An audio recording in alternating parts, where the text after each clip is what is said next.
বিহারে বেকায়দায় শাসক এনডিএ জোট অসম্মানজনক শর্তে সমঝোতা নয়।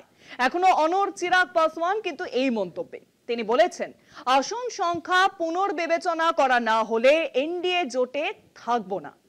তাহলে ভোটে কি একক লড়াই চিরাগের? প্রশ্ন বিহার জুড়ে। বিহারে ফের বেকায়দায় এনডিএ জোট। বিজেপির উপর চাপ বাড়ালেন এলজেপি রামবিলাসের নেতা চিরাগ পাসওয়ান। তার বক্তব্য খুব পরিষ্কার, দল সম্মানজনক সংখ্যার চেয়ে কম আসন গ্রহণ করবে না। নির্ভরযোগ্য সূত্রের খবর, বিহারে 243টি আসনের মধ্যে নীতিশ কুমারের জেডিইউ এবং বিজেপি 100টিতে লড়বে বলে চূড়ান্ত হয়েছে।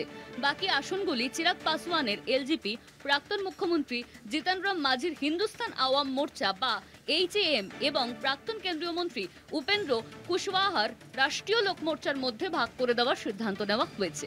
এই সিদ্ধান্তের বিরুদ্ধে চিরাগ সাফ জানিয়েছেন, আসন ভাগাভাগির বিষয়টি পুনর্বিবেচনা করা না হলে তারা এনডিএ জোট থেকে বেরিয়ে যাবেন। 2020 সালে বিহারের ভোটে চিরাগ নেতৃত্বে এলজেপি আলাদাভাবে ভোটে লড়েছিল। বিজেপির বিরুদ্ধে সেবার প্রার্থী দেননি চিরাগ। তার নিশানায় ছিল নীতিশ কুমার এবং তাঁর দল।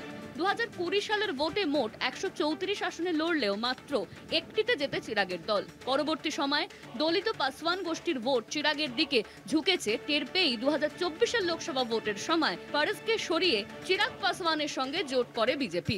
এলজেপির জন্য বরাদ্দ 5টি আসনই চিরাগ গোষ্ঠীকে ছেড়ে দেওয়া হয়। লোকসভা নির্বাচনে 5 আসনেই জেতেন চিরাগের দল। বিহারের বিধানসভা ভোট ঘোষণা হবে ছট পুজোর পরই। আর সময় নেই রাজনৈতিক দলগুলোর কাছে। সেই অবস্থায় শাসক এনডিএ জোট এখনো আসন সমস্যার সমাধান করে উঠতে পারেনি। এই নির্বাচনে কি ফের একাই লড়াইয়ের প্রস্তুতি নিচ্ছেন চিরাগ পাসওয়ান? রাজনৈতিক মহলে সেরকমই গুঞ্জন। কলকাতা টিভি।